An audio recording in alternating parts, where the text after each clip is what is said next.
Alright, welcome back to the Fight Talk. Today I am joined by Daley Perales. Daley, let's just get right into it. A victory for King Kenny. Controversy is over. How are you feeling? Yeah, great, man. We do what we do, and just told him go out there and do what you're trained to do, and that's it. In the first round of the fight, the crowd, they were cheering, they were booing. How are you feeling? How was the atmosphere for you tonight? No, I thought it was great tonight. When they announced his name, I thought, oh yeah, he's got a good backing today, and it was all about just going in there and showing people how he's improved in the gym. Still box with intelligence and those fundamentals, because obviously I come from professional boxing and I want it done properly. But also let your hands go and give the fans what they want to see. Well, Kenny, what do you think is next for him? Like, on the tournament, who do you want him to fight next? Do you want the best for him? It doesn't matter who it is, because you're going to have to fight anyway. So it doesn't matter who it is. We focus on one fight at a time. So the winner of Whindersson. Yep. And what's his name? Billy Peck. Yeah. That's who we got next. So I'll keep a close eye. Yep. You know what I mean? But yeah, it should be great. Speaking of that fight, it is co-main event today. How do you see that fight going? Who's co-main event? The Whindersson Nunes versus Billy Peck. Oh yeah, that's the one I need to watch. Yeah.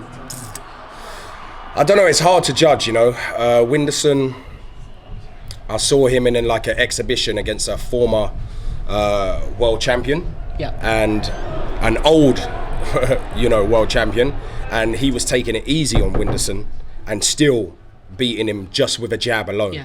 So I think if we do fight Whindersson, the jab, again, will play a big part because he's shorter. So that stick is going to be key if we fight Whindersson. It's hard to know the MMA fight when he done his media workout. His hands look good, but anyone can look good on the pads. But what I noticed with him, he has very bad footwork, like a lot of MMA fighters do. I'm not saying all of them. I'm just saying if you're a striker, then like a Conor McGregor, they have good feet. But there's a lot of them that they find it difficult with the footwork to transition that into boxing. And that's what I saw from that guy. So I give it Whindersson. But you know what? It doesn't matter. We're going to fight anyone anyway. Yeah. So it doesn't matter who it is. Yeah. Now, after that co-main event, we have Gibb versus McBroom. What do you think is going to happen then? Again, for me, it's more what is Austin McBroom going to bring. Because I saw from the last fight that his conditioning let him down. So if his conditioning is, the best it's ever been, I can see him giving problems to Gibb. If his conditioning is not good, then Gibb will win. Lastly, Daley, out of 10, how do you rate Kenny's performance today? 1. I'm joking. I give him I give him a 7.5. Right. There's no 10s in boxing.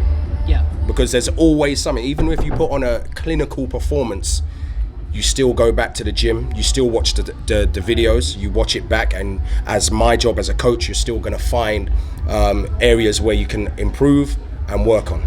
And he's still a novice, so he's got a lot of improving to do. But yes, I'm happy with the performance and happy that he let his hands go. I let him celebrate tonight, and he's going to have a week off, and then it's straight into the next camp. Lastly, apart from Kingpin, we have Misfit 7 coming up next. Deji versus Swarmz has been announced. What's going to happen then? Do you think Deji's going to knock him out? What's the game plan for that? Well, we train for knockouts, because it's the entertainment business. No one wants to see someone win on points, you know what I mean? That's not what the fans come to see. I forgot what you said now. How do you see that? What's the game plan for that fight? And how do you see it going? Who was it again? It's Swarmz, Deji versus Swarmz. It's all right. My mind's all over the place it's at the okay. moment. Obviously Deji. Yeah. Yeah, I mean, Deji's going to be slick, educated pressure, take Swarmz to where he doesn't want to be, because he hasn't boxed for too long. Yeah. You know what I mean?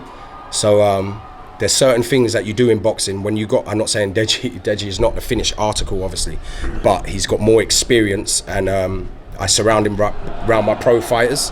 So there's little things and little details you do to manipulate a fight to give you an advantage, and that's going to be key to Deji winning the fight. He's going to be doing things that Swarmz hasn't really seen before. Now, what is your final message for King Kenny and Deji fans out there? In boxing, and I've said it from day one, you can't rush learning boxing. I understand the fans want to see entertainment and they want to see a war, but also the fans have to, you know, get education themselves, because it's the influencer background. I always say this: you can get 2 influencers, and because of their fan base, you can stick them in a field, and those influencers give a time and a date. I bet you any money that field will be packed. You know what I mean? Yeah. But this is not street fighting. People have to understand this is boxing, and people can get hurt, and they're wearing 10-ounce gloves, no head guard. People die in boxing. Yeah. So that's part of my job as a coach, is to teach Deji, teach Kenny the right fundamentals, how to keep themselves safe so they can work on the output on top of that and take people out. Yeah, Daley, huge congratulations. I hope the tournament goes well for you, and I hope Deji fight goes well for you. Thank you very much. Thank you for coming on. Thank you. Appreciate it. Thanks. Really appreciate it.